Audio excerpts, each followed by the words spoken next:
too long, didn't read. It's something we've heard people say and probably said ourselves, but now it's also become a handy writing device called a TLDR. People are putting this at the top of their document or emails, kind of like we've done sometimes in the past with a summary.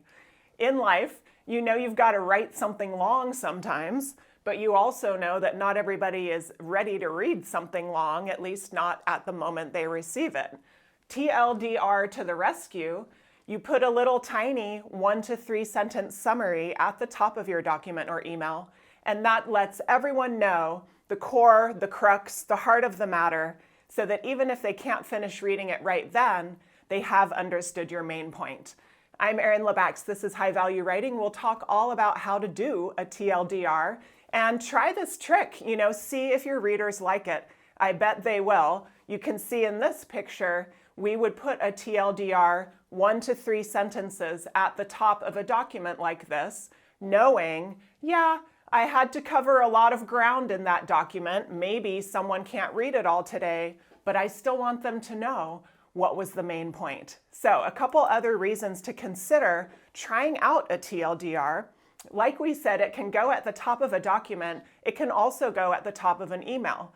We talk often on this channel about keeping things brief, but sometimes you can't because it's required that all your content go in that email. You can still put a TLDR at the top, and that'll help provide a preview or the context for everything you want to talk about for your reader. This also means we're going to prevent confusion because when they do read, they already know the general point. They already have a scheme in mind. They're going to be able to act sooner.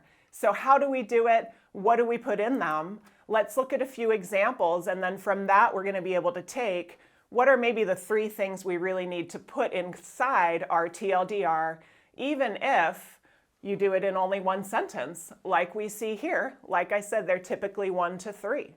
Let's check it out. Management seeks proposals for employee appreciation events to be held during Q3. We can imagine, here's somebody reading a long document, a long email, a long request for proposals maybe. But at the top, by simply adding that, now our reader knows, oh, hey, this is something I really want to read because I might want to propose something. Second example, 50% of our new clients work in tech or finance. We're shifting priorities accordingly. Now we know as we read through, we're going to learn about those priority shifts. As a reader, I'm already ready for that information because the TLDR has helped prepare me. Right? So it's accomplishing a lot at once. It's helping our reader, but it's also helping us, writers, get our point across, even if our reader is too busy to finish reading everything. One more example, and then we'll look at those 3 important pieces to have in there. New managers can apply to join next year's Emerging Leaders program. You can find more information and apply here, including a hyperlink. 2 sentences on this one, absolutely fine. What do these 3 have in common, though? Like we see a lot, we always want that who and what of writing. People want to know who's doing things, who's responsible, who's accountable, who's getting these things done, and of course the verbs. What are they doing? That's the action, the main point that we need to know as readers. Sometimes you won't have action in your TLDR if there isn't something, if it's purely informative. Other times you might. So we can see here, we always have that who and what. That makes us concise when we put it in the front. Reminder on that one real quick here. And sometimes we want to add in that action as well. All right, so just to kind of wrap it up with an example, here's an example of a TLDR and the paragraph it goes with.